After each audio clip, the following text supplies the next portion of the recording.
Randasya Gyananjana Shalakaya Chaksurunmilitanyena Tasmai Shri Gurave Namaha Vanchakalpatarubhyascha Kripa Sindhu Bhayevacha Patitanam Pavanebhyo Vaishnavibhyo Namo Namaha Jai Shri Krishna Chaitanya Prabhu Nityananda Shri Advaita Gadadhar Shivasade Gaur Bhaktavinda Hare Krishna Krishna Krishna Hare Hare Hare Rama Rama Rama Hare Hare.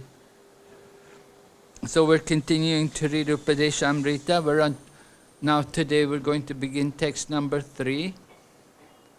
Utsahan nischayat dhairyat tat karma pravartanat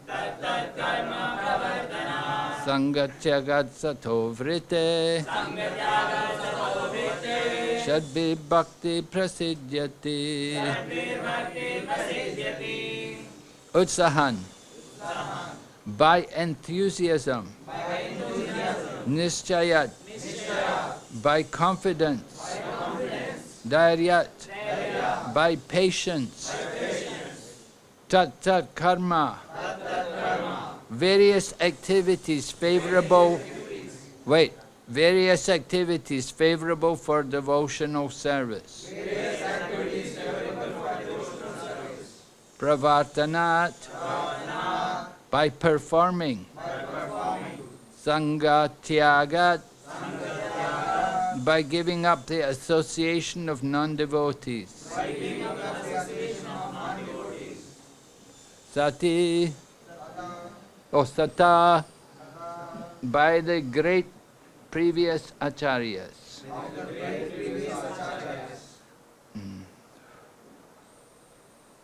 Vrata, vrate, by following in the footsteps. Should be by these 6. Bhakti, devotional service. Prasidyati, advance or become successful. So, translation, there are 6 principles favorable for the association of pure devotional service. 1, being enthusiastic. 2, with endeavoring with confidence. 3, being patient. 4, acting according to regulative principles such as Shravanam, Kirtanam, Vishnu, Smaranam, hearing, chanting, and remembering Krishna. 5, abandoning the association of non-devotees. And 6, following in the footsteps of the previous acharya. These 6 principles undoubtedly assure the complete success of pure devotional service.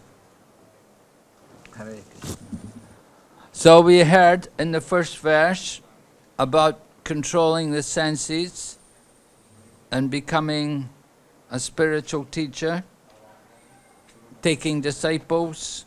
And then the second verse we heard about the items which were harmful and which were obstacles in our devotional service. And now Rupa Goswami is describing the things which are favorable, which are helpful for our devotional service. He said these 6 things assure the complete success of devotional service. So very important items which we want to cultivate. And we notice also that abandoning the association of non-devotees, that was also mentioned in the previous text, right? We heard about Jana Sangha, association with worldly people. So both texts, they talk about the importance of association being very careful who we associate with. And then in text 4, we'll hear about how to associate with devotees. But first of all, the lesson is to avoid the non-devotees. Minimize the contact with those people who are not devotees. And best is to keep away from them. We don't want to hear from them. So, jana sangha, very harmful for our devotional service. And if we can avoid the association of non-devotees, then it's very helpful for our devotional service. If you associate with them, it will pull you down, and if we can avoid their association, it's an opportunity to elevate ourselves, to bring ourselves up in devotional service. So association is so important, right? Better to be in a cage of fire, better to be in a metal cage of fire, rather than to have to live with non-devotees. Better to be embraced by a tiger, rather than have to be with people who are against the devotional service. It can be very painful sometimes. Working, people have jobs, you have to work with people who are not devotees. It's quite a challenge. You have to associate with them, you have to work with them, be with them. So, devotional service requires that we're very careful about who we mix with, and where we go.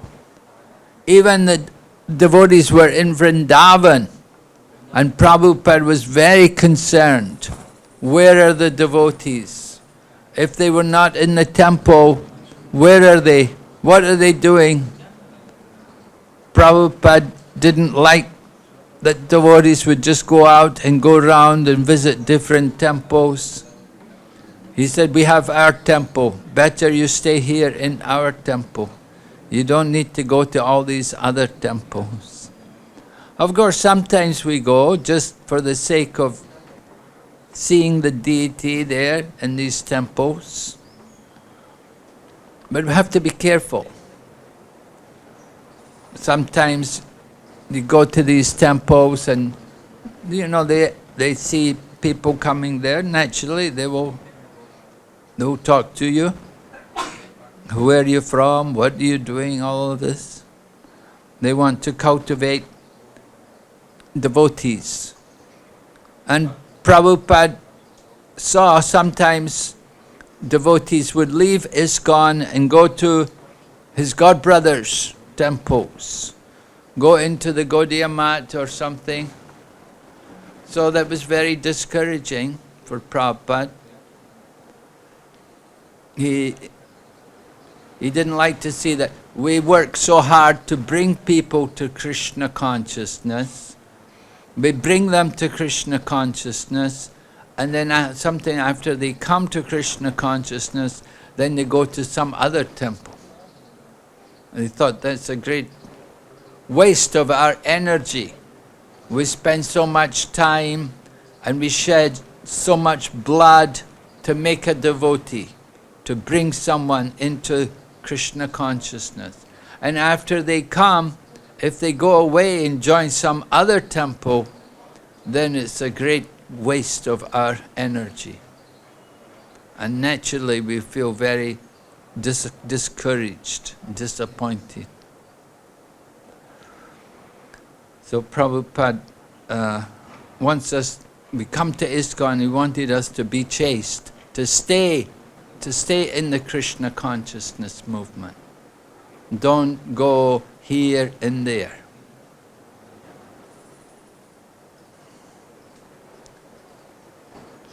Okay, so we'll read Prabhupada's purport. Devotional service is not a matter of sentiment, speculation, or imaginative ecstasy. Its substance is practical activity. Srila Rupa Goswami in the Bhakti Rasamrita Sindhu has defined devotional service as follows. Right? What's the verse?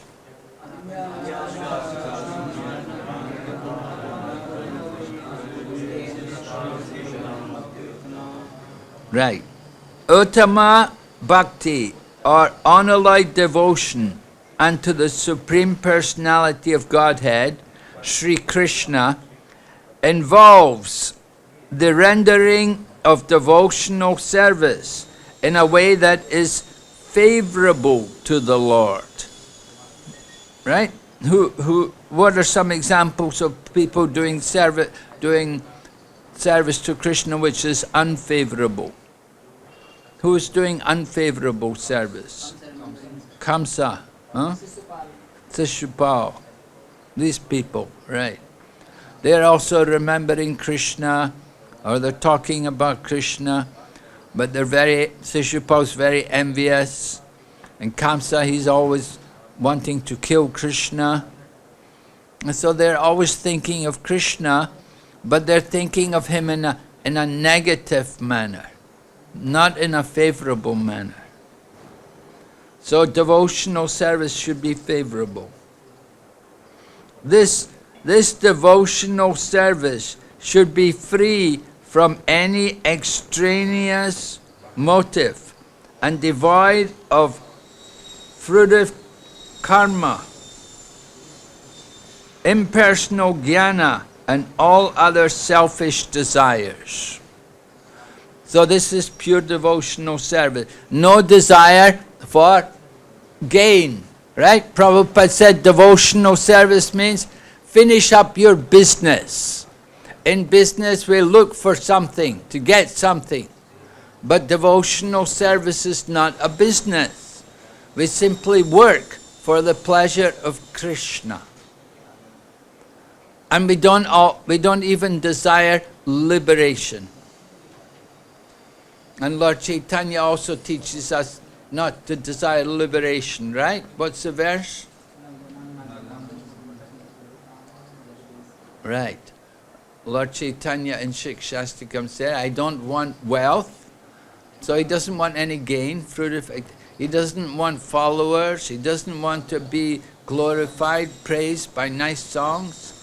And he doesn't even mind to take birth again and again. He simply wants service, birth after birth. So that is pure devotion. We don't even care about liberation. We don't even care about getting out of this world. We simply want service.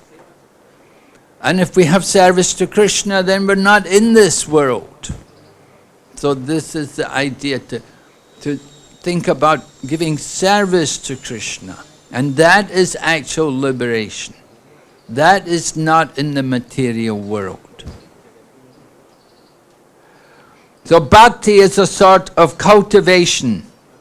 As soon as you say cultivation, we must refer to activity.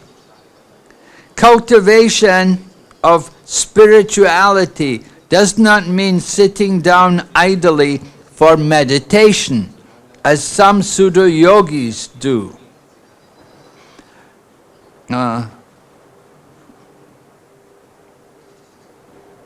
Such idle meditation may be good for those who have no information of devotional service. And for this reason, it is sometimes recommended as a way to check distracting materialistic activities.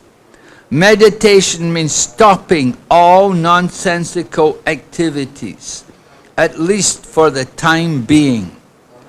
Devotional service, however, not only puts an end to all nonsensical, mundane activities, but also engages one in meaningful devotional activities. So Prabhupada likes devotees to be active, to be engaged in working for Krishna.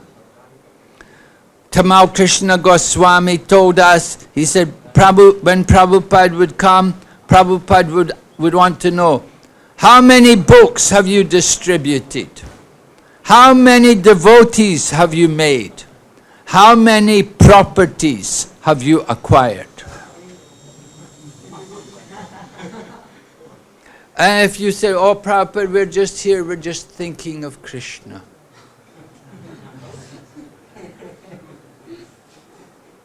That is not what Prabhupada wanted to hear.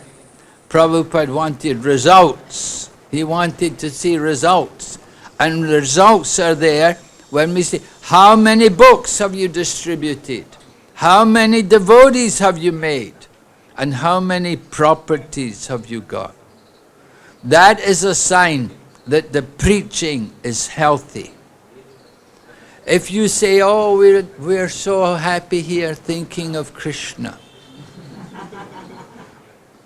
The books, they're in the book room. We never distributed any books, and we don't have any new devotees. There's nobody to be initiated.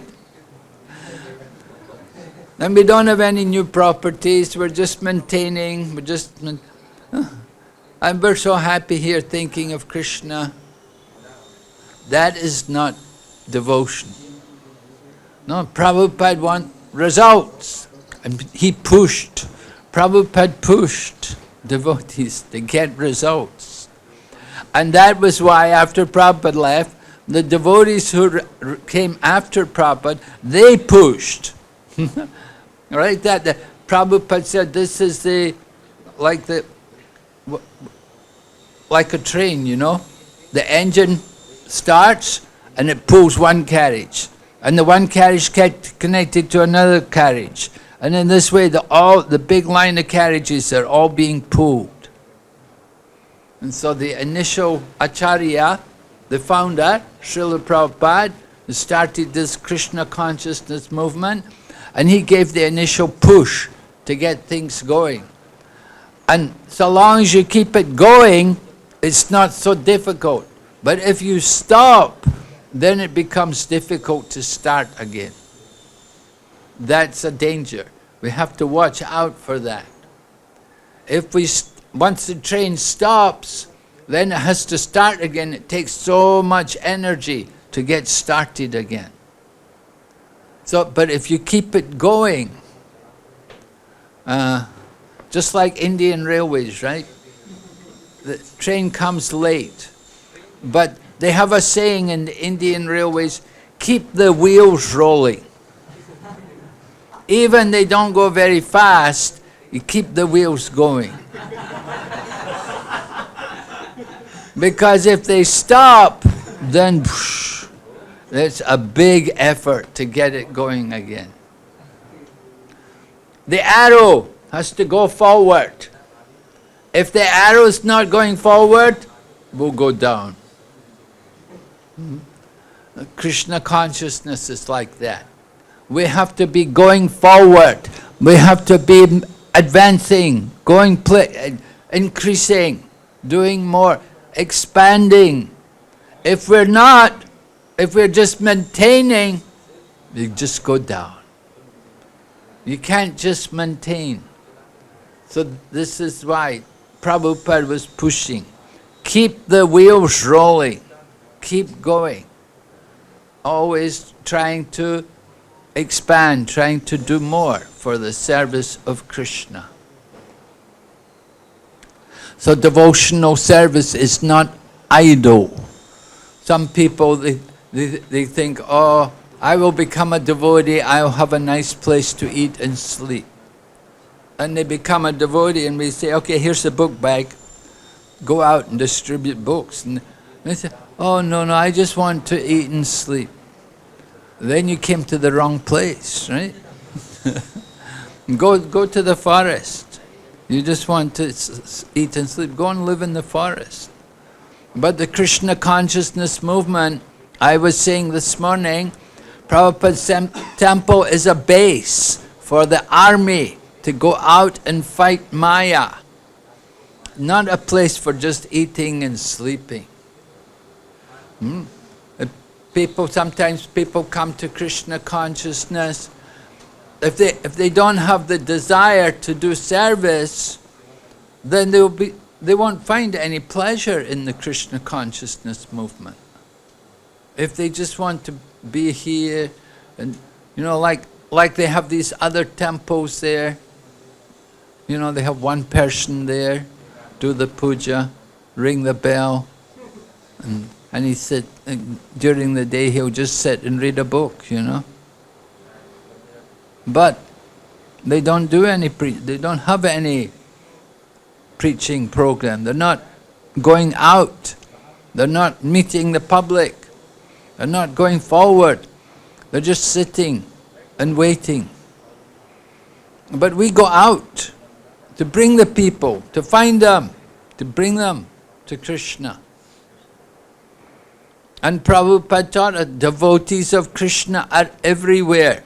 They're just waiting for us to come there and find them.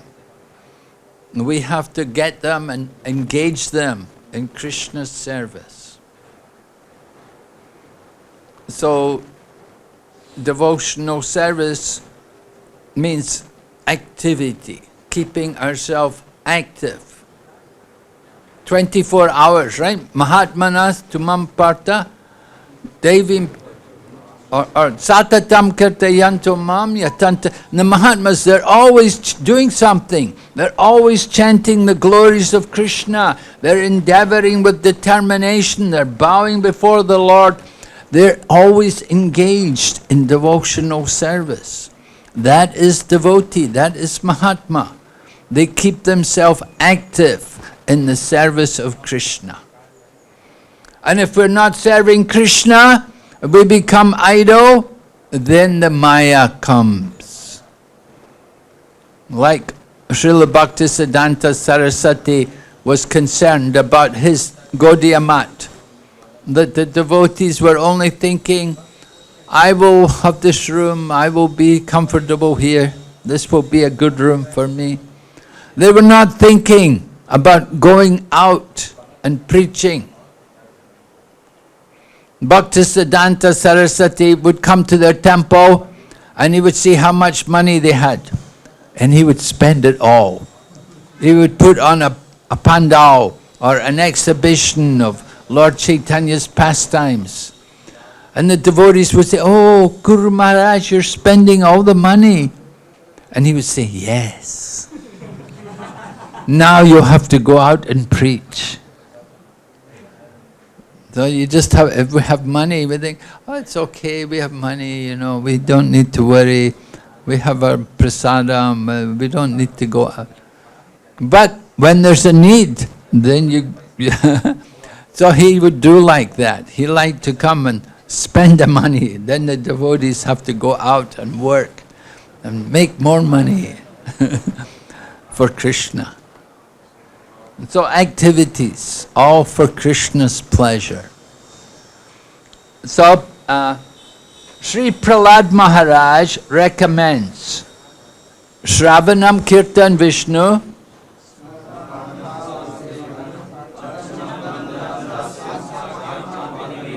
right.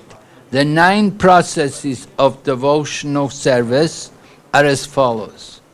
First one, hearing the name and glories of the personality of Godhead. 2, chanting the glories. 3, remembering the Lord. 4, serving the Lord's feet. 5, worshipping the deity. 6, offering obeisances unto the Lord.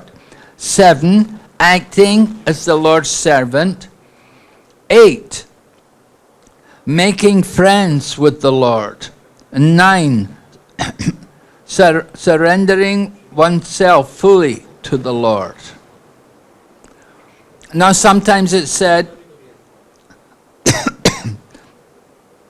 process 8 and 9, they're very advanced. In order to practice those last two, you have to be in raga bhakti. You have to be on the level of spontaneous devotion in order to become the friend of Krishna and to surrender everything. They're very advanced levels of bhakti. Right? To become Krishna's friend. That's very special. You have to be able to speak to Krishna. Some devotees were able to do that. It said, you know, in Tirupati, do you go to Tirupati? You've been all there? You know Hatiram Swami's ashram there? Hatiram Swami ashram? You know that? No? You don't know? Yeah, you know it. Yeah. So Hatiram Swami, he was a great saint. He used to play chess with Lord Balaji. Lord Balaji used to come and they would play chess together. He was such a great devotee that, of course, they didn't know, people didn't know, and he didn't tell anybody, but the Lord was coming and he was playing chess with them. And one day the Lord somehow left his ornament, his jewel necklace. He left it in the room where he'd been playing chess with Hatiram Swami.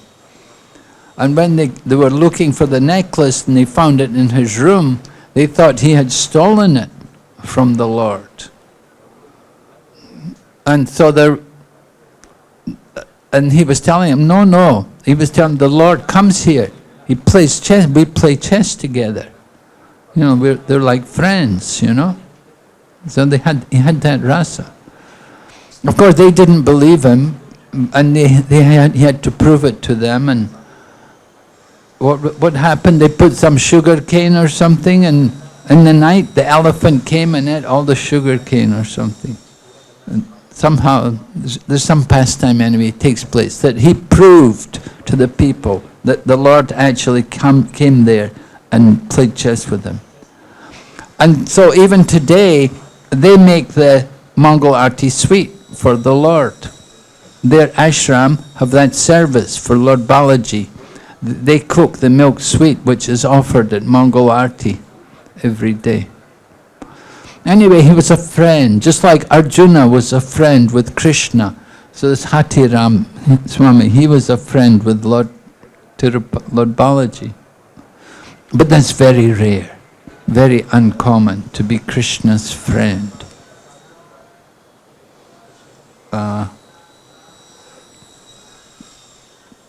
And surrender everything.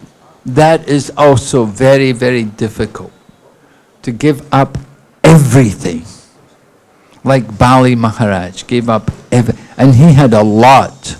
He was the king of heaven. And everything taken from him. And then sent down to Sutala Loka. In one of the subterranean heavenly planets. So these are very difficult kinds of bhakti to do. And it's also said, if you do proper chanting of the holy name, in the chanting of the holy name, all the 9 kinds of devotional service can be there. Within chanting of the holy name. That it's all included. All these different angas. We are trying to chant. At least chanting, we want to hear and chant and remember. When the chanting is done properly, hearing, chanting, remembering. And if it's done really on the highest level, then all the 9 kinds of devotional service are included within that chanting of the holy name. So chanting of the holy name is the most important of all of our activities. So Prabhupada explains, Shravanam, or hearing, is the first step in acquiring transcendental knowledge. One should not give oral reception to unauthorized persons, but should approach the proper person, as recommended in Bhagavad Gita 434.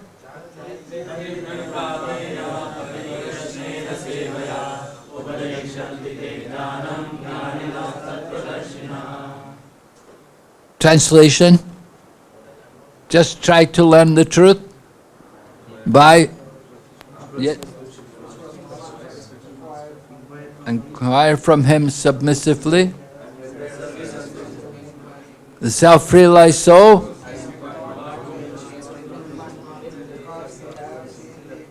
okay, so this is the process of approaching the spiritual teacher. Tadvidi pranipatena. Pranipatena, fall down without reservation. One should fall down, one should submit oneself fully. And Prabhupada, in the purport to this verse, he talks about you cannot approach the spiritual master in a challenging way. You have to approach submissively. So we should submit ourselves. Pranipatena, fall down. And then pariprashnena means to put questions, all-round questions. You don't ask him what's the lucky number for the lottery. And you don't ask him, you know, you don't ask these kind of questions. But we want to ask about the science of Krishna consciousness. It should be in relation to Krishna. So pariprashnena and sevaya, render service. So that's for the disciple. And then the spiritual, the one who's giving knowledge, he's also described.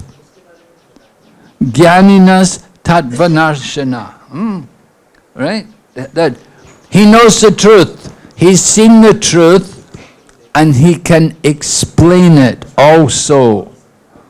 Sometimes you get the guru, he'll say, well, I know the truth, I know everything, I just can't put it into words.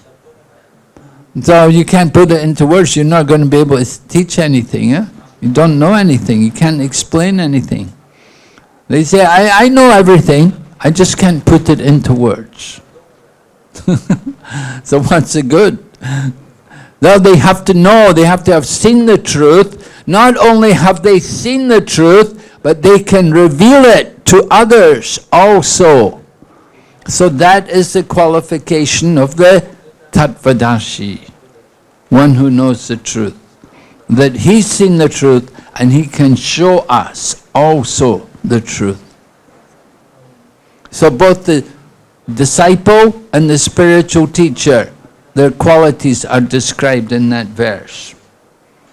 It is further recommended in the Mundaka Upanishad, Tadvigyanartam Sagurum Eva Begachit. To understand that transcendental science, one must approach a bona fide spiritual master. Thus, the method of submissively receiving transcendental, confidential knowledge is not merely based on mental speculation. In this regard, Sri Chaitanya Mahaprabhu told Rupa Goswami, Brahmanda Brahmite.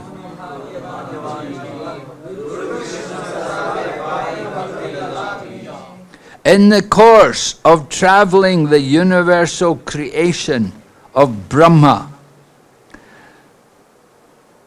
some fortunate soul may receive the seed of Bhakti Lata, the creeper of devotional service.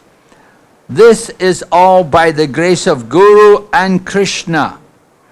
Chaitanya Charitamrita Madhya Leela 19:151. The material world is a place of confinement for the living entities who are by nature anandamaya, pleasure-seeking. They actually want to be free from the confinement of the world of conditioned happiness. But not knowing the process of liberation, they are bound to transmigrate from one species of life to another, and from one planet to another. In this way, the living entities are wandering throughout the material universe. When by good fortune one comes in contact with a pure devotee and hears from him patiently, one begins to follow the path of devotional service. Such an opportunity is offered to a person who is sincere. The International Society for Krishna Consciousness is giving such a chance to humanity at large. If by fortune one takes advantage of this opportunity to engage in devotional service, the path of liberation immediately opens. So Prabhupada said, people have to be sincere. They have to take advantage of this opportunity. If they take advantage of the opportunity, if they are sincere, then the path of devotional service opens. So this is the gift of the Krishna consciousness movement. It's an opportunity for everyone. They want to get out of the material world. We are confined in this world, right? Prabhupada explains very clearly here, we're in this universe, we're confined into this universe. Just like in the jail, people are confined in the prison house. So this world is also the prison house. We are also in the prison house. And our body is the prison uniform, that material body. And we want to get free, we want to get out of this prison house. How to get out? So we need help. We are prisoners, we are chained. The shackles of the modes of nature, they are the chains on the conditioned souls. And to get free, somebody who is free has to help us. We have to get help from a person who's already out of the prison house. And that is the spiritual teachers who come, who give us the knowledge, they give us the instruction, and they tell us how to get free from this material existence. And we have to understand, we have been here in this world a long time. We are called Nityabada, eternally conditioned souls.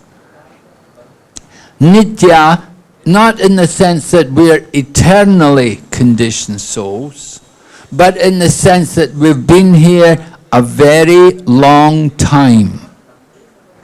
It's been a very long time that we came into this world. But we can get out. The Nitya Bada can become Nitya Mukta by the mercy of the spiritual teachers. Because the spiritual teacher give the seed. They sow the Bhakti Lata Bij. So we have to put that seed, take that seed and nourish it carefully. One should accept this opportunity to return home back to Godhead very enthusiastically.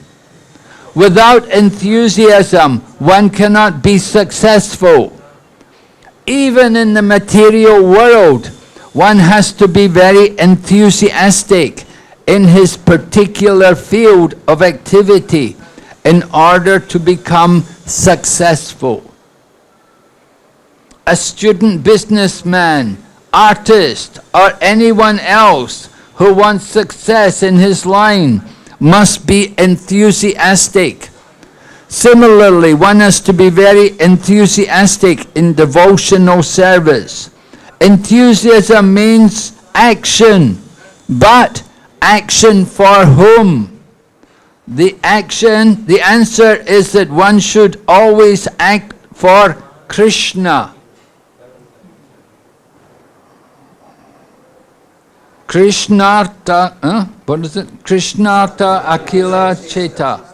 Bhakti Rasamrita. All right, so Prabhupada's talking about enthusiasm. There's a nice example about enthusiasm. Prabhupada was watching he saw some cartoon, Charlie Chaplin. And Prabhupada saw in the film, he was telling Charlie Chaplin what happened. Charlie Chaplin, he was wearing this jacket which had a tail on the back. And somehow he ripped the jacket and a big split in the tails in the back. But he didn't worry about it. He went back into the dancing hall and he danced very enthusiastically. And everybody was looking at, and they were watching, oh, look at him, and they saw him dancing so enthusiastically. And they saw him dancing like that. And so they all went and ripped their jackets, and they all came back and they danced enthusiastically. They all copied him.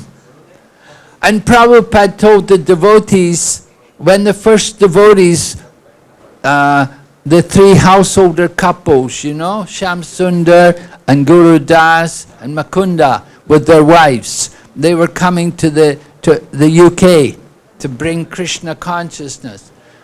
So Prabhupada told them that story, and he told them, when you go to England, you should be enthusiastic. Because they were going to England with a shaved head. And, in the 1960s, everybody had long hair. And they're going with no hair, with a shaved head. So Prabhupada told them, he said, just be enthusiastic and everybody will follow you.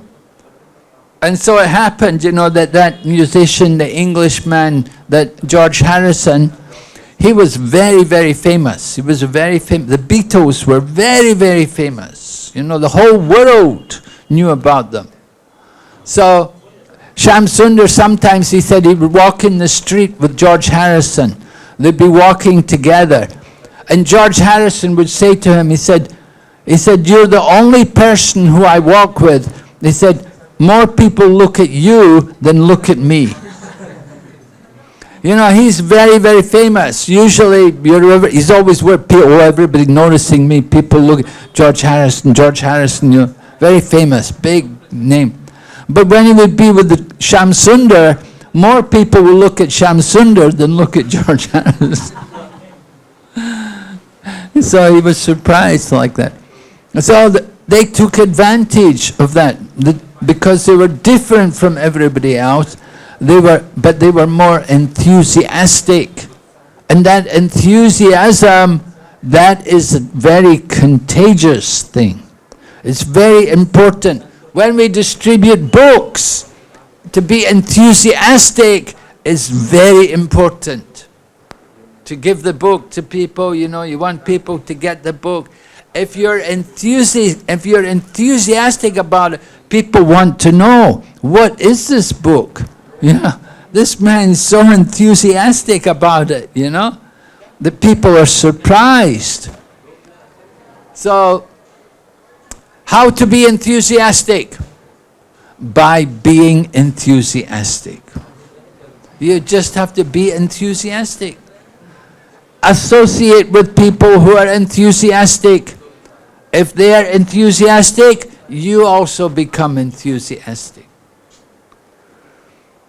But it's very important. That is the first item, the first thing which can help us to be successful in devotional service. We have that utsahan. Now Prabhupada saw devotees coming to him in the beginning of our movement. They were not very expert. They were not very learned. They were not very well educated or cultured or anything.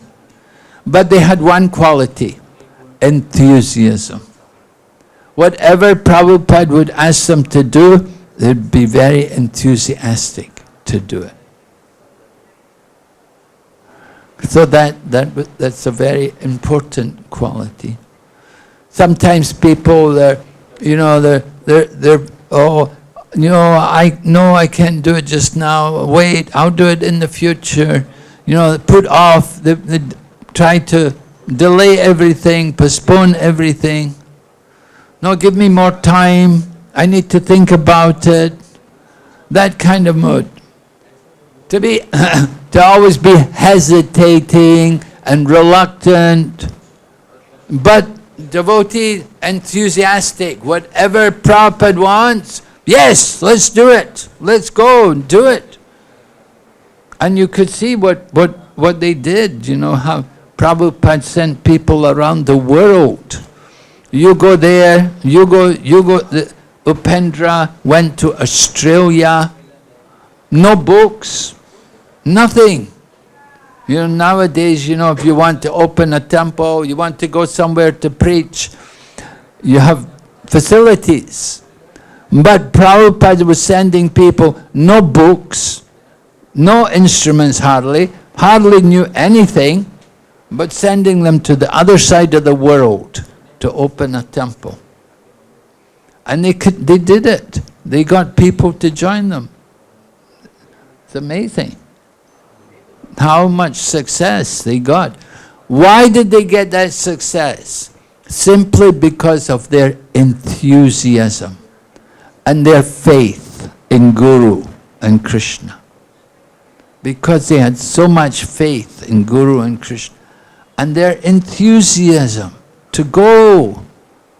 Now some people are just amazed, that, wow, you go all the way there, you didn't have any money, you didn't have anything, and you're going to open a temple? It's unbelievable.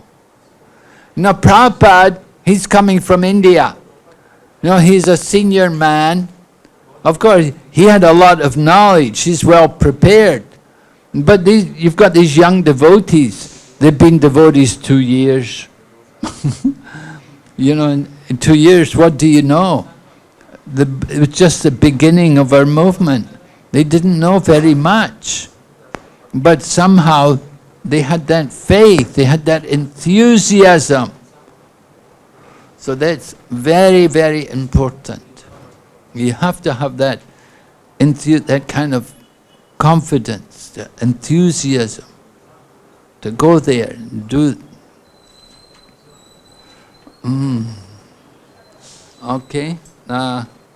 In all phases of life, one has to perform devotional activities under the direction of the spiritual master in order to attain perfection in Bhakti Yoga. It is not that one has to confine on or narrow one's activities. Krishna is all-pervading. Therefore, nothing is independent of Krishna, as Krishna himself states in Bhagavad Gita. Maya, yeah, go ahead.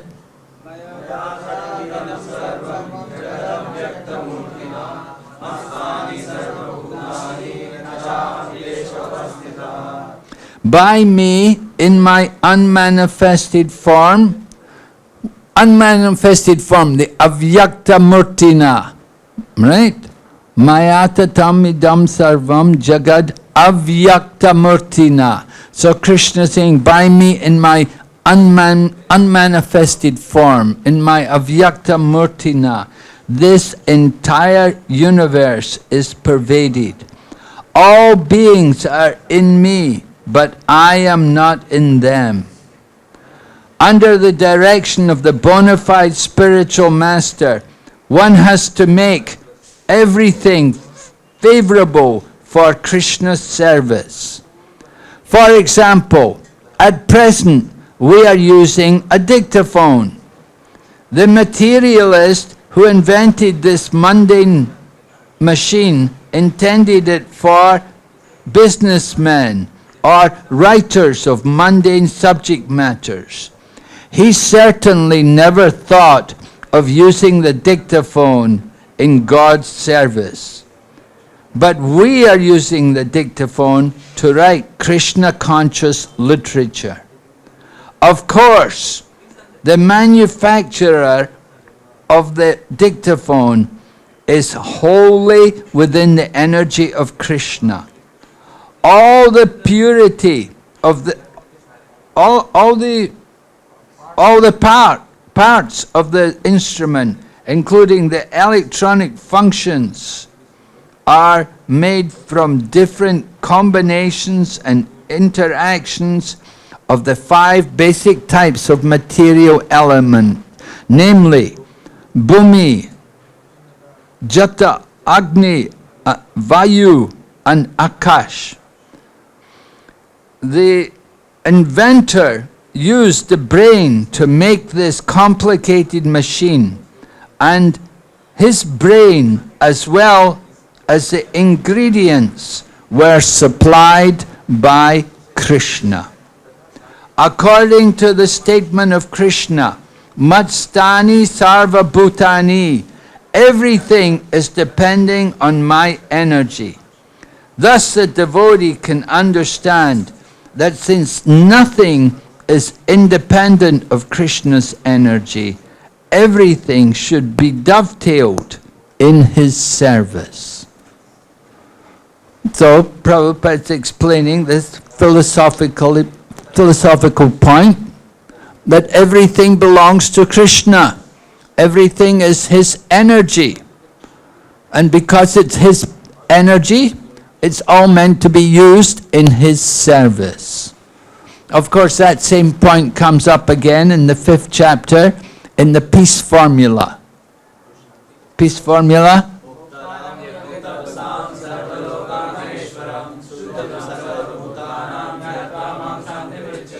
Right. You want to be peaceful, you have to know 3 things. We have to remember, Krishna is the supreme proprietor. He is Maheshwar. And he is the supreme enjoyer. But he is also our best friend. And if we can remember that, then we can be peaceful. We have to recognize Krishna as the proprietor. And we should consider ourselves very fortunate to have such a friend as Krishna. And the word used for friend is very special. It's a very special kind of friend. In the material world, we have many friends who come and go. When we were children, you had friends. And then we grow up, you go to school, you have friends. They go to college, you have different friends.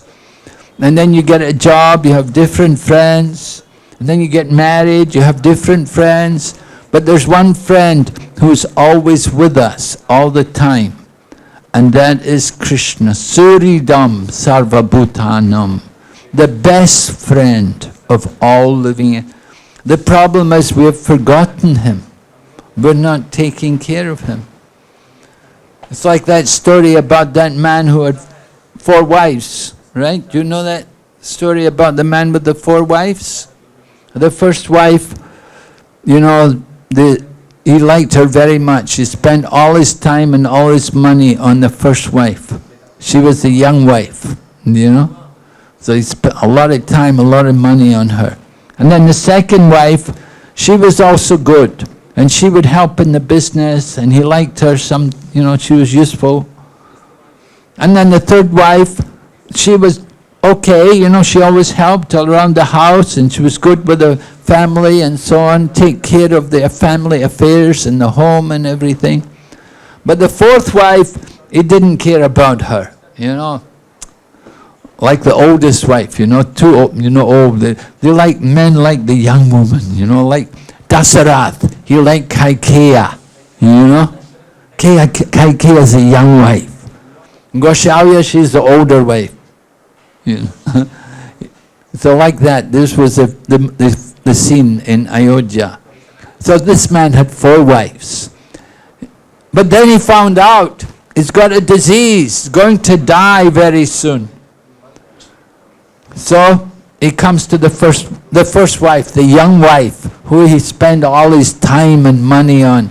And he tells her, I'm going to die, I have to die. Will you come with me when I die? And she said, You're going to die, I'm not going to go with you. No way. And so then he asked the second wife, I'm going to die, will you come with me? And she said, well, if you're going to die, maybe I have to get married again. So then the third wife, he asked her, I'm going to die, will you come with me? She said, well, I'll come with you to the crematorium. I'll come with you to the burning ghats, right? I'll come that far. That's as far. But the fourth wife, she said, I will go with you. The one who he never cared about, she said, I will go with you. So these four wives, they represent also our situation here in this material world. The first wife, who we spend all our time and all our money on, who is that? The body, right? The body, our material body. We spend all our time and money taking care of the body.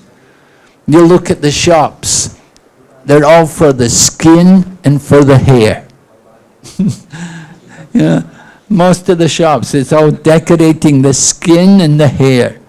Sometimes putting tattoos on the skin and painting the face, makeup and everything. You know what? The money people spend on the body is just unbelievable. To try to take care, to make this body look nice. So the skin and the hair. But at the time of death, will that body go with us? No, we have to leave that body behind. And then the second wife, who said, well, if you're going to die, I'm going to get married again. That is the property, right? All our money, all of our things which we possess. As soon as we go, well, I could take that. I could have his car. I could take, I can take his, when they'll fight, all the relatives will fight. Who gets the money? Who gets what? They'll all argue. Oh, he told me I should get this. There were some daughters. One man died. He had some daughters. So the daughters were all fighting. Daddy said I was to get, father said I was to get the money. No, I said I was to get. They're all arguing with each other, fight with each other. I'm supposed to get his money. I'm supposed to get the house. I'm supposed to get his car. That is the material world. Even for a small amount of money, they'll fight with each other, kill each other. And then the third wife, who said, I'll go with you to crematorium. So that is relatives, the family members, relatives. They can go with us to the crematorium. After that, they won't go any further. The relationship is over, finished. Right? But the fourth wife, who said, I will go with you, that is the Paramatma, the super soul. The super soul accompanies us. But we're not taking care of the super soul. If you read the 11th canto Srimad Bhagavatam, you can read about the Brahmin from Avanti Desh. The Brahmana from Avanti Desh, he was a rich man at one point, but then he lost all of his money. When he was a rich man, he was very mean and miserly. Hardly he would give any money to his children or his wife or his servants. Everybody hated him.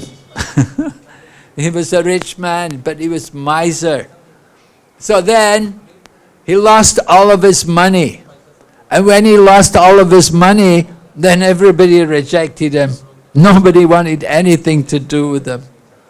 So he was completely rejected. So he decided he would take sannyas. Takes it because he was a brahmana. So he could go and take sannyas. He became a sannyasi. And he would go to people and they would spit on him. They would do all terrible things to him. He'd bring his bowl to beg. They would pass urine in his begging bowl. They would spit in his begging bowl. They would pass air in his face. They did all her. But how did he take it all? he took it all, the arrangement of Krishna. He fixed himself on the super soul, and he accepted all of the difficulties to be the arrangement of the Supreme Lord. And he just remained fixed in meditation on the super soul. Paramatma Nishta. Right? There's a prayer there, how the Brahmana from Avantidesh prays, that I will cross over this ocean of material existence by being firmly fixed in the super soul. This process is approved by all acharyas. And so sannyasis, they chant this prayer regularly. This is the Avantidesh Brahmana, teaching us meditation, concentration on the super soul. And in this way you overcome all the obstacles in life. You just accept whatever happens. And so we want to develop that kind of confidence, that kind of faith in the Supreme, in the Super Soul.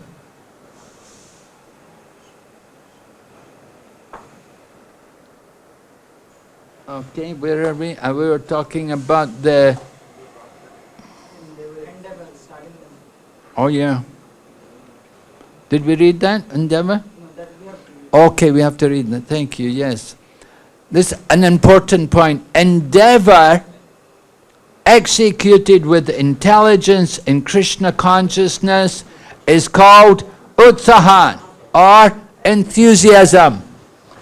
Sometimes people are not very intelligent. They are very enthusiastic. And they do crazy things. They do stupid things. They get our movement in trouble. We get a bad name. They do very bad things. So Prabhupada here defines what is enthusiasm. Endeavoring with intelligence in Krishna consciousness. That is enthusiasm. So we have to be intelligent, we have to be cautious how we act, what we do. It's not just, oh, be enthusiastic, come on, Prabhu. It's not just mad enthusiasm, but endeavoring with intelligence in Krishna consciousness. So we have to use intelligence. Prabhupada was sometimes frustrated, disappointed with some of the devotees, not very intelligent. We do things all wrong. So he's pointing out here, what is real enthusiasm? The devotees find the correct means by which everything can be utilized in the service of the Lord. Nirbandha, Krishna Sambandhe. The execution of devotional service is not a matter of idle meditation, but practical action in the foreground of spiritual life. 3 activities must be executed, or these activities must be executed with patience. One should not be impatient in Krishna consciousness. Indeed, the Krishna consciousness movement was started single-handedly, and in the beginning there was no response. But because we continued to execute our devotional activities with patience, people gradually began to understand the importance of this movement, and now they are eagerly participating. One should not be impatient in discharging devotional service, but should take instruction from the spiritual master and execute them with patience. depending on the mercy of Guru and Krishna. The successful execution of Krishna conscious activities requires both patience and confidence. A newly married girl naturally expects offspring from her husband, but she cannot expect to have them immediately after marriage. Of course, as soon as she is married, she can attempt to get a child, but she must surrender to her husband, confident that her child will develop and be born in due time.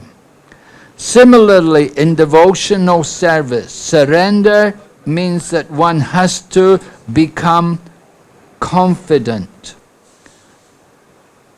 The devotee thinks, Avashashya,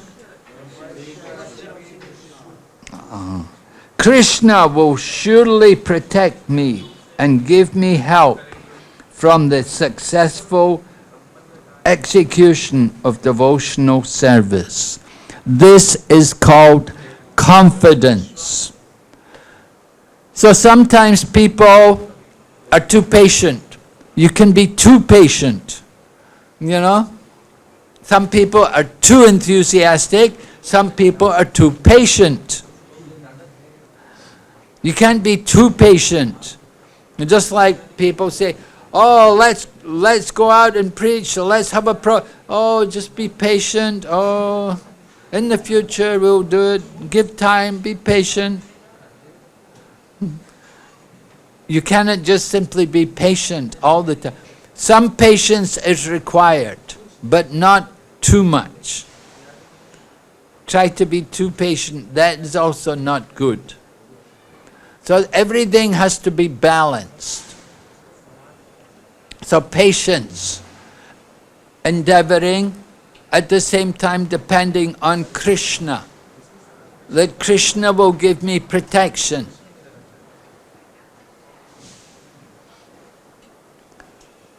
We want to be enthusiastic, at the same time we have to be patient. So you can see the contrast. Enthusiasm, you want to go out and change the world, and patience, you just want to wait and say, it will happen, let Krishna do it, Krishna will tell us the time. You know? Sometimes we want to put off doing what should be done. So being patient, sometimes devotees say, I want to go the fastest, I want the best, the fastest way to become Krishna conscious. I want to go on the fast track. But Prabhupada said, patient, be patient. People are new devotees and they're asking, can I do Bhava Bhakti and Prema Bhakti? You know, they're just new devotees. They've been in the movement a few months and they want to go to Bhava Bhakti and Prema Bhakti. Is it possible? It's unlikely, right? It's not recommended. They have to practice sadhana bhakti first. Then, gradually, they can try to come to the higher level of bhakti. You cannot just simply jump to the topmost level. And we see also people, they want to go immediately to the 10th canto, and they want to study Rasa Lila. They want to hear all about Krishna and the gopis. They have not heard about how Krishna creates. They have not heard about Krishna's avatars and Krishna's expansion. They just want to hear about Gopi Bhav. So we have to be patient. We have to gradually proceed, step by step. Not that we jump to the topmost level immediately.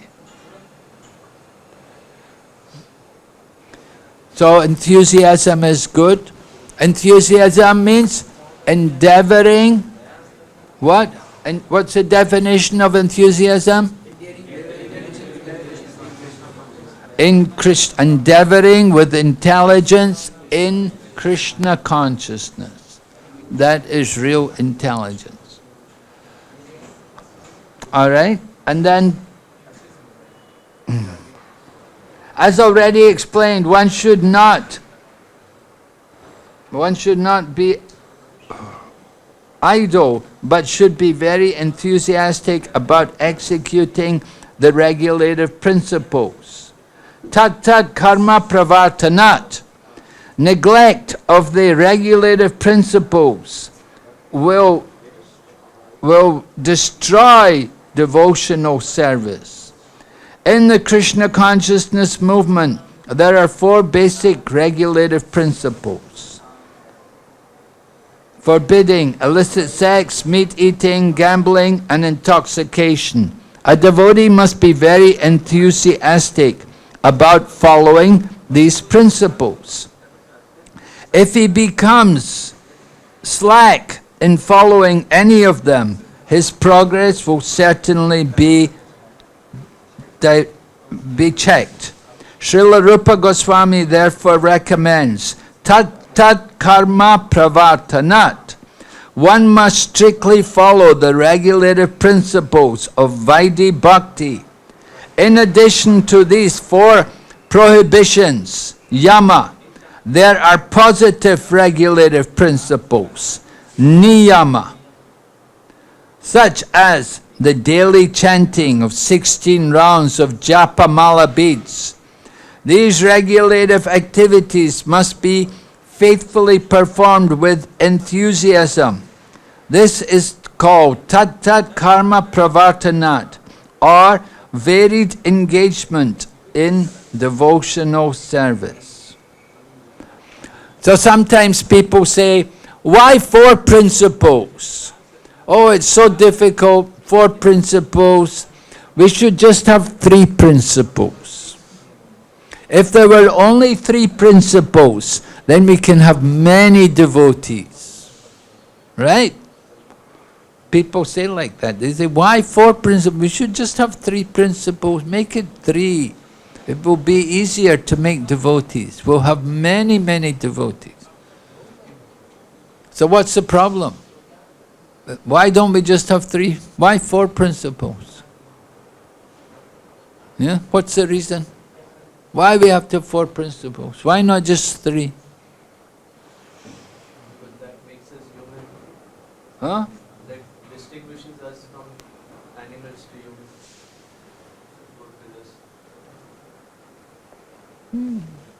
Well, We should stop doing sinful activities. That's what we do. To progress in Bhakti. we should Stop. we should stop doing sinful activities. Yeah? Yes? He's saying that all 4 are the pillars of sinful sin. Yes, right. Yes, Srimad Bhagavatam describes that the bull stands on 4 legs. Satyam socham dayatapa. Right? The 4 pillars of religion. Cleanliness, mercy, austerity, truthfulness. So if we have only 3, then it means people are still engaging in sinful activities. And it means there's no pure devotees. We'll never have any pure devotees. Because if there's only 3 principles, everyone will follow 3 principles, nobody will follow 4 principles, and we won't have any pure devotees. And it won't be a movement of pure devotees anymore. So our movement will be finished. That's the problem. So people sometimes they want these compromises, they want to compromise things, but they don't understand we want to keep the purity. Prabhupada said, don't change anything. Don't compromise. One time there were these young men in Hawaii, and they were professional tennis coaches. They had tennis school teaching tennis, and they were devotees. They were chanting, they were coming to the temple. So they asked Prabhupada about initiation. But they told Prabhupada, they said, Prabhupada, they said, we can only chant 12 rounds. We cannot chant 16 rounds because we're so busy teaching tennis, and we have to do a lot of running, and we have to do a lot of exercises to keep fit and so on. We don't get enough time to chant 16 rounds, but we can chant 12 rounds. So can we get initiation? And Prabhupada said, no. He said, no. First you chant 16 rounds, then you get initiation. Prabhupada wouldn't compromise. And you get people like that. They want. Sometimes people say, why 16 rounds? We should just chant 4 rounds. If it's just 4 rounds, I could chant good rounds. 16 rounds is too many. And so they'll change it. After they chant 4 rounds, they'll say, why 4 rounds? 1 round is enough. Just like Sri Vaishnavas, they chant 1 round. They're chanting 1 round. And after a time, why chant 1 round? Just chant 1 beat. Everything will be minimized. Everything will be reduced. Now, people always try to compromise everything. But we cannot do that. We cannot change anything just to suit. We're not interested how many people we have. We want quality. There should be quality devotees. Quantity is not important. Quality or quantity. Prabhupada said, okay, quality is all right, we don't mind, but they must be strict. The quantity is not so important as the quality. 1 moon in the sky can light the whole sky, but millions of stars, they won't light the sky at night. You can have many stars in the sky, they're not going to light up the sky, but 1 moon will light the whole sky.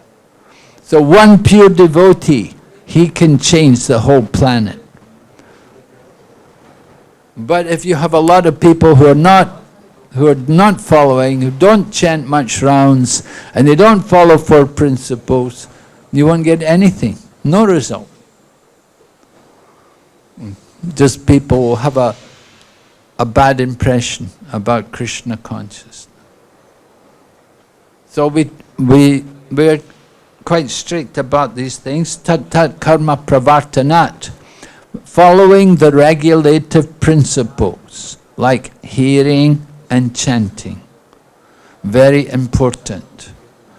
If people don't come regularly to the temple, we don't know what they're doing. Are they hearing? Are they chanting? In Prabhupada's time, everybody lived in the temple. Everyone was in the temple. It was much easier to see who's ready for initiation. Now, it's much more congregation. People are all living outside the temple. You don't know who's chanting. You don't know what time they get up in the morning. You don't know if they offer their food because they're congregation. So it's risky. It's more.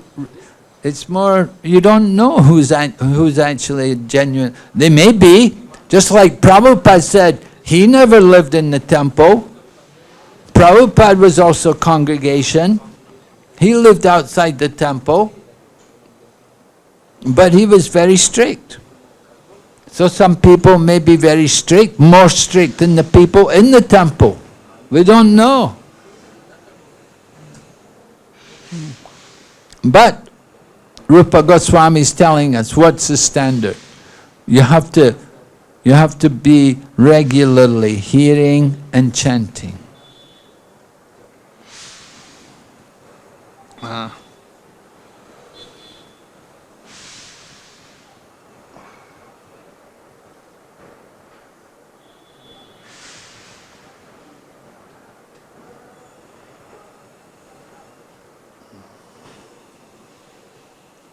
Furthermore, in order to be successful in devotional service, one must give up the association of undesirable people.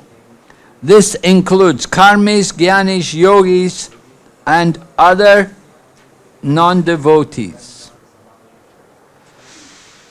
Once, Sri Chaitanya Mahaprabhu was asked by one of his householder devotees about the general principles of Vaishnavism, as well as the general routine activities of the Vaishnavas. And Sri Chaitanya Mahaprabhu immediately replied, Asat Sanga Tyag, E Vaishnav Achar. Right? Characteristically, a Vaishnava is one who gives up the association of worldly people or non-devotees.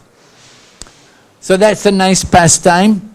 Recently we went to that place, Kulinagram. In Kulinagram there was this Ramachandra Khan, or Satyaraj Khan. Anyway, he was a great devotee of Lord Chaitanya Mahaprabhu. He came from Kulinagram, and they would go to Rath Yatra every year. They would walk. You know, people would all come from the different villages. Shantipur and Sri Racha and all the different places. They would all come and they would all go to Mayapur, to Jagannath Puri for the Rath Yatra. So Lord Chaitanya would meet with the people from the different villages. And he met with these people from Kulinagram. And the one devotee, he said to Lord Chaitanya, he said, I am in householder life. I am very fallen. How can I make advancement? And Lord Chaitanya told him, you have to constantly chant the holy name, and you have to serve the Vaishnavas, serve the devotees. These two things. So then the devotee said to Lord Chaitanya, he said, how to recognize a devotee? How do I know who is a Vaishnava? So Lord Chaitanya, he didn't say that, oh, you have tilak on, you have big neck beads on, you have a shaved head. No. But Lord Chaitanya said, how will he recognize a Vaishnava?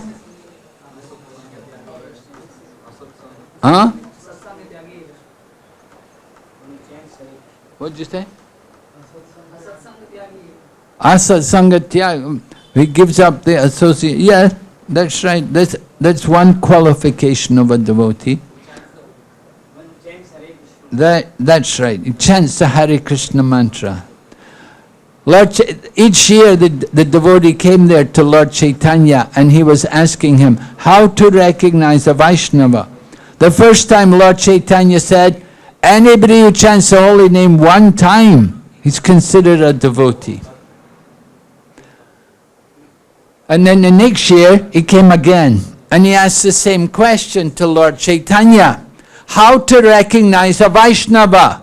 And Lord Chaitanya said, if someone regularly chants the holy name, he is a Vaishnava. And then again, the year later, he came back, and again the same question. How can I recognize who is a Vaishnava, who is a devotee? Lord Chaitanya said, that person, simply by seeing him, makes other people chant the holy name. He is a Vaishnava. So understand different levels of devotees. There's like Kanista, Madhyam, Uttama. So somebody has just begun to chant the holy name. He's chanted the holy name one time. He's just starting to chant the holy name.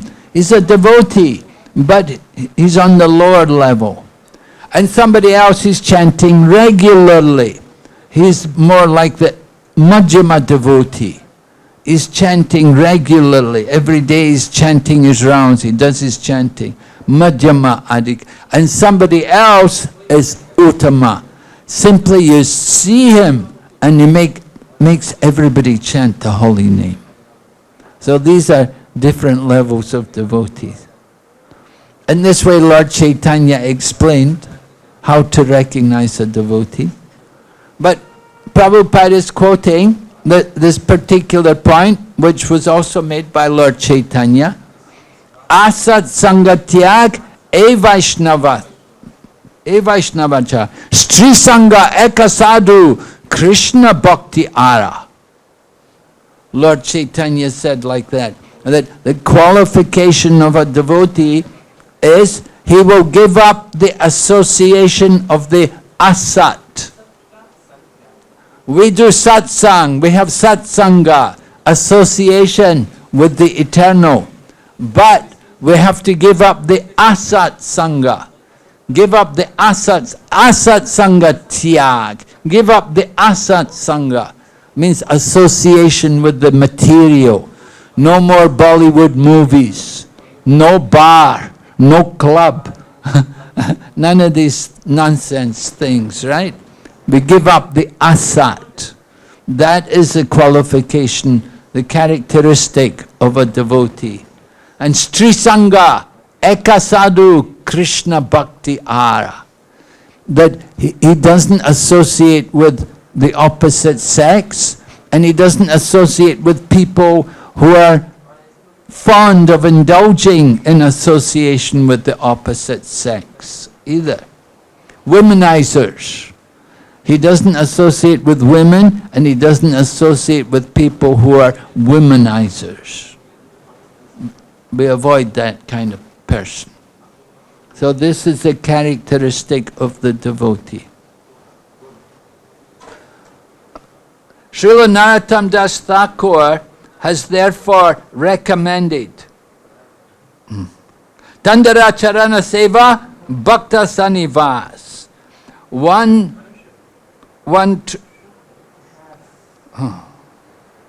has to live in the company of pure devotees and execute the regulative principles laid down by the previous acharyas, the 6 Goswamis, namely Rupa Goswami, Sanatan Goswami, Jiva Goswami, Raghunath Das Goswami, Gopal Bhatta Goswami and Raghunath Bhatta Goswami.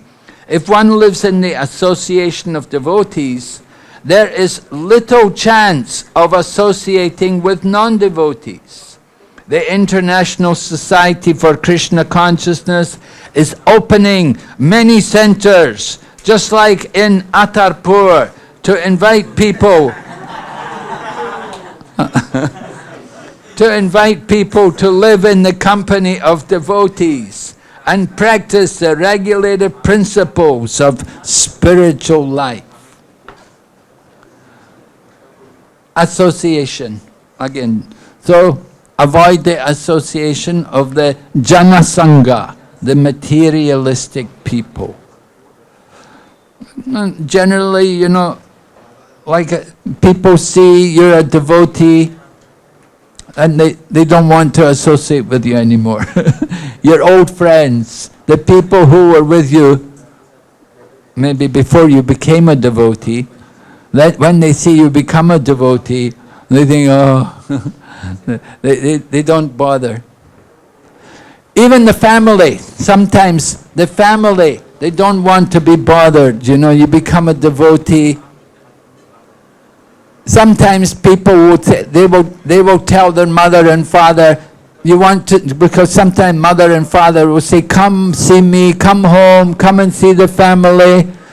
So what you can do, you say, you come and see me. Come to the temple. Come and see me at the temple. You know, that's better. If they come to the temple, because then they can see the temple, they can see the deities, they can have prasadam. But if you go home, then you know, you have to be in that atmosphere again, material life, the family, all the mundane relations.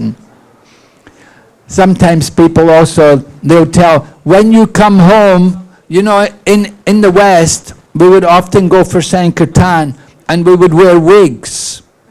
We would have a wig.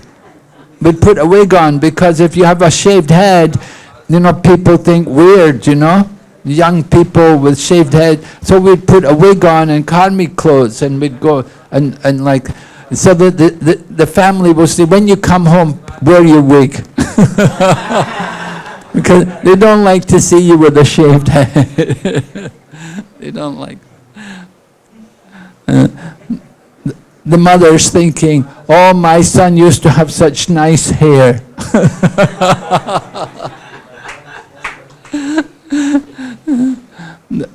So, this is the family life, you see. It's very mundane. It's on that level, They say, come home. Don't come as a devotee, Wear your wig. Put normal clothes on. Like that. So that's jnana sangha. That's association with people who are not interested in Krishna consciousness. So we have to be aware, give up that kind of association, and take advantage, associate with the devotees.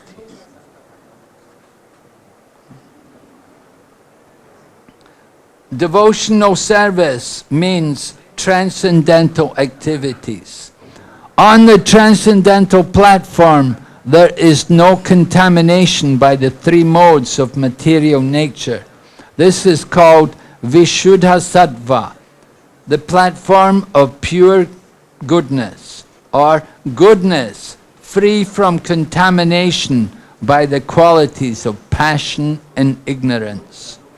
In this Krishna consciousness movement, we require everyone to rise early in the morning by 4 a.m.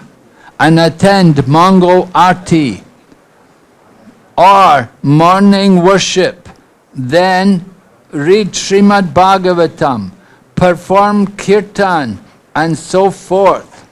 Thus we hold continuous activities in devotional service 24 hours daily. This is called Sato Vritti, or following in the footsteps of the previous acharyas, who expertly filled every moment of time with Krishna conscious activities. Prabhupada is talking how everybody has to get up by 4 o'clock in the morning.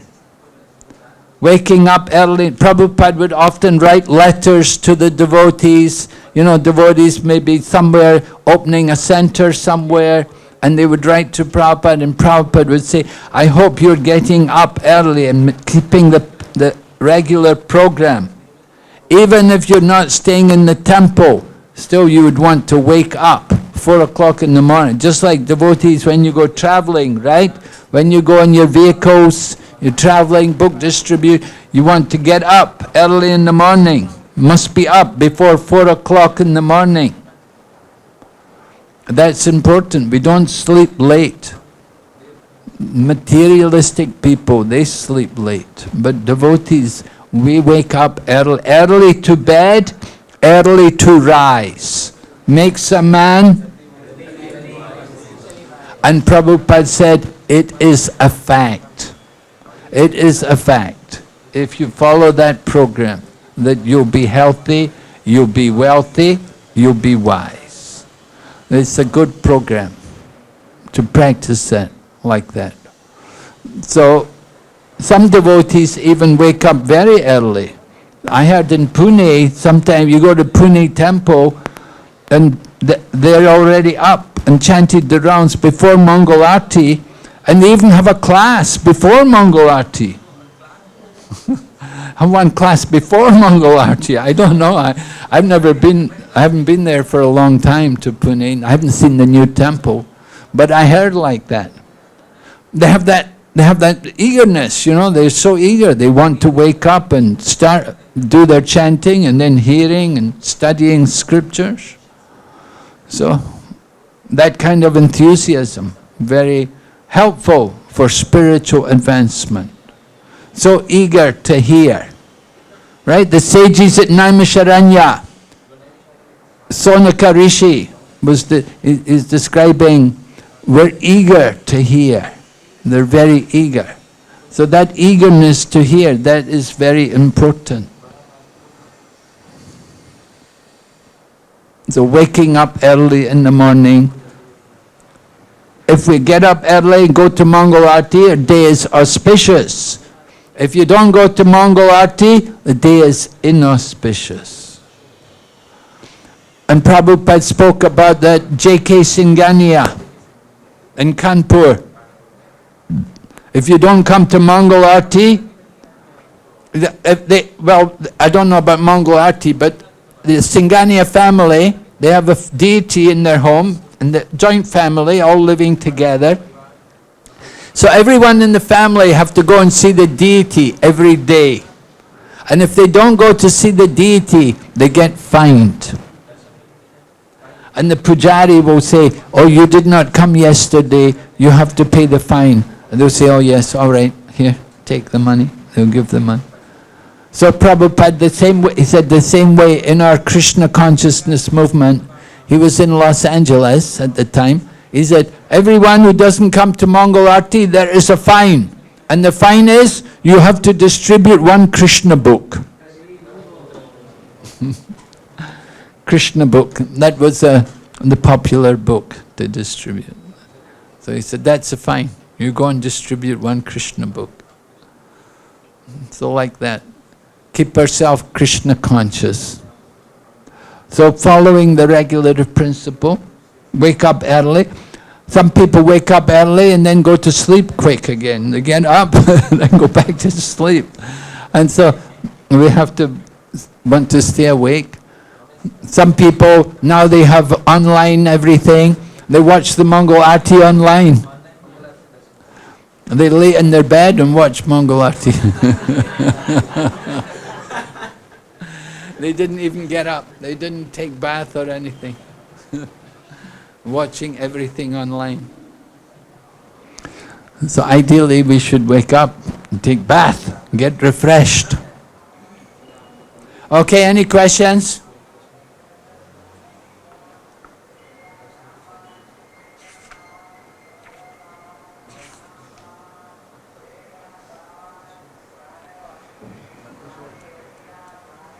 Any difficulty to follow these principles?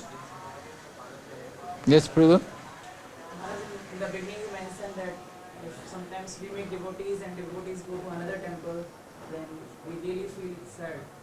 But our purpose would be like to meet devotees. So if we meet devotees and if he went to another temple, then we should ideally we shouldn't feel sad because anyway he's practicing Krishna consciousness. So well, if they go outside of Krishna consciousness movement, not they go another temple, but they go to another movement outside of ISKCON. They go away from Prabhupada's shelter. They go into another society, another institution. Then we feel sad. We don't mind sort of they go another temple, that's okay. But going away from Krishna consciousness movement to some other movement, that's a problem. Mm-hmm. Yes? Question? Yes?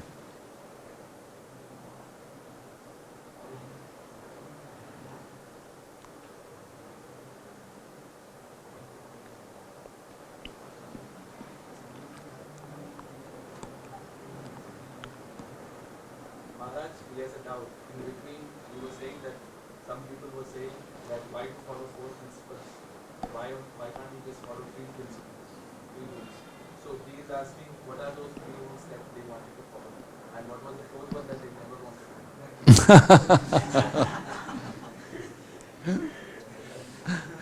to Well, it could be different for different people. You know, some people may feel they want illicit sex. Some people may feel they need to drink alcohol. Some people may feel they need to smoke cigarettes. Some people cannot give up tea.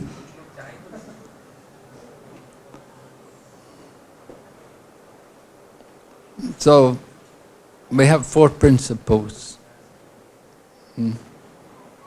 But for different people, different things. Sometimes, you know, they say, sometimes people in householder life that they don't follow very strictly.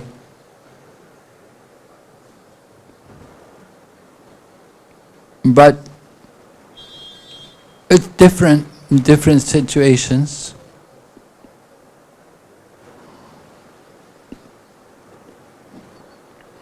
But we need 4 principles. The 4 pillars of religion are there. The 4 pillars have to be protected. Cleanliness, mercy, austerity, and truthfulness. So, austerity is cultivating humility, giving up intoxication, giving up pride.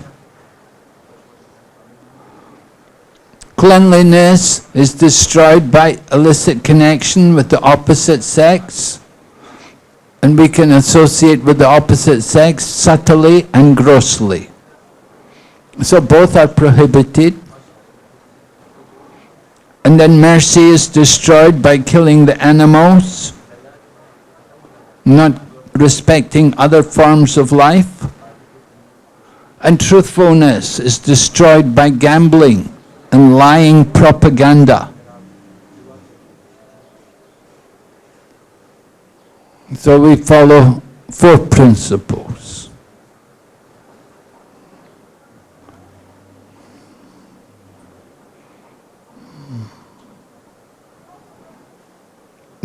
True? Maharaj, how did your family respond when you became devotee? How they responded? Well, my sister also became a devotee. She was initiated by Prabhupada.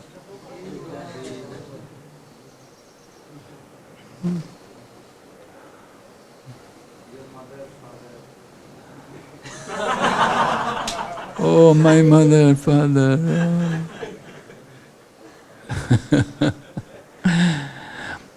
You have to understand, in the Western culture, we're not so attached to mothers and fathers.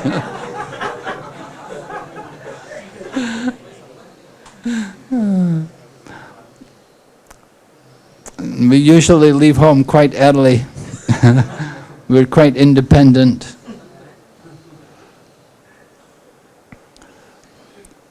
Prabhupada said the same thing when, so I was telling you about Subhag Swami, Bengali. He joined in London. His family sent him to England because he was associating with sadhus in India. So he went to London and became a devotee. So afterwards he came back to Mayapur, came back to India to preach in India. And so his mother came to meet him. And so Prabhupada was there, and Prabhupada said, "Oh, your son, you want to cuddle your son? Come on." Prabhupada he chastised her. He said, "Come on, grow up." He said, "Look, he's a man, he's not a boy anymore." You cannot be always think, "Oh, my mother, oh, my father, oh my goodness." No, family attachment, that's not going to be good for our Krishna consciousness. The best thing you can do for your mother and father is to become a surrendered devotee. It is the best thing you can do. If you get any pious activities from this Krishna consciousness movement, then you can give your pious activities to them. Okay. But if you go home and you're with them, what can you do for them? Can you save them from birth and death? Are they going to listen to you? If you tell them to chant Hare Krishna, will they listen to you? If you tell them don't drink tea, will they do it? No. They're not going to change. They want to change you. They don't want you to be devotee. They want you to be like them. So don't be caught. Don't fall into the illusion that you can do anything for them. There was one devotee, maybe you know Giriraj Swami. He was in charge in Juhu for a long time. You know, he's in America now in his old age. And so his father was a big lawyer in America, and he became a devotee.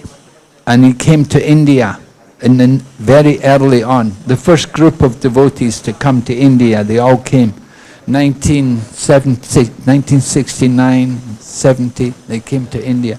So his father was a big man, wealthy man, his own lawyer company in America. So he came to see Prabhupada. And he said to Prabhupada, he said, okay, Swamiji, I want my son back. How much do I have to pay you to get my son back? So Prabhupada said, oh, call Giriraj, bring him in. So Giriraj came in, and Prabhupada said, your father wants to take you back to America. And Giriraj said, I won't go, Prabhupada.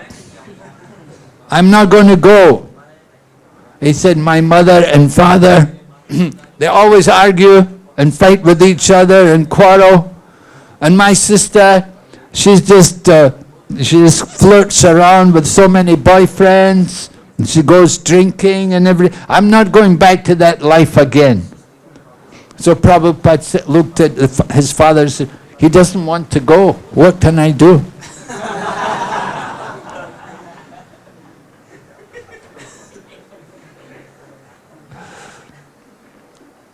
And so he didn't go. He stayed and he did wonderful service for Srila Prabhupada. But if he'd gone back, what could he have done? Nothing. Okay? Yes, Prabhu? I had a question. Huh? We give an example that a very materialistic person, sometimes by the mercy of a devotee, when he meets the devotee for the first time, or by unknown chance also, suppose he serves the devotee, then he gets some sympathy, and the Bhakti Lata beach, it is stranded like that. While sometimes we also say that Swami that it is also already there, but then when we meet the devotee for the first time or do some service, then it gets crowded for the so how that it is kind of contradictory. Yes. Yet Krishna consciousness is in our heart, but it's awakened. The devotee gives life to that seed of bhakti. The devotee puts that seed in there, puts a seed there into the heart to sprout that bhakti so that it can grow up. You contact the devotee. The devotees, the pure association with the devotees, putting that bhakti to life, bringing that bhakti to life. The seed is there in the heart, but it's brought to life from the contact with the devotee. That he gets it to sprout, gets it to germinate, brings it to life. Before it's just in the dormant state. But when they contact the devotee brings it to life. So he's bringing that seed, putting that seed there, which is in the heart, so that it will sprout up. But you have to still water it, hear and chant. It's not just only that contact with the devotee. The person, the devotee themselves, they have to take advantage of that association to hear and chant, water it regularly and pull out the weeds. Get rid of all the weeds which are obstructing the growth, the things which are stopping us from developing our bhakti. We have to recognize what are the obstructions, and that's why this book is so valuable, so important. Prabhupada, Rupa Goswami, they are explaining to us what are the obstacles, what are the things which are obstructing that growth of bhakti. And we have to get rid of them. Then we can properly cultivate the bhakti.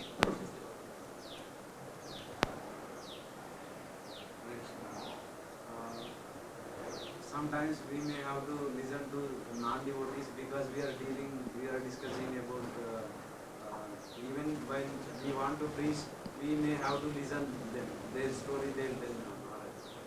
How do we teach them? How do we understand? How do we make ourselves?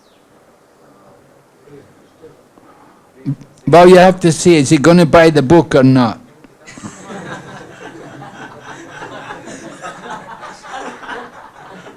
If he's going to get the book, okay, we can listen for a little while. You know. If he's not going to get the book, I'll talk to you another time. Don't waste time. So many people are there. People talk too much. They're probably not going to get the book. The people that sell, most sales are quick, you know. But the person, oh, let me talk to you. I want to talk to you. Don't waste your time. You can spend the whole day talking to people. You never distribute any books. So many people, they think they know something. They think they have something to say. They don't know anything. They have nothing valuable to say. We don't gain anything by hearing from them. Sometimes just to be a little polite, okay, yeah. Do you want the book or not? If you're not going to get the book, I've got to go. They're not, it means they're not very serious. Somebody gets the book, is serious. Okay? Yes? Okay, Hare Krishna, Srila Prabhupada ki jai.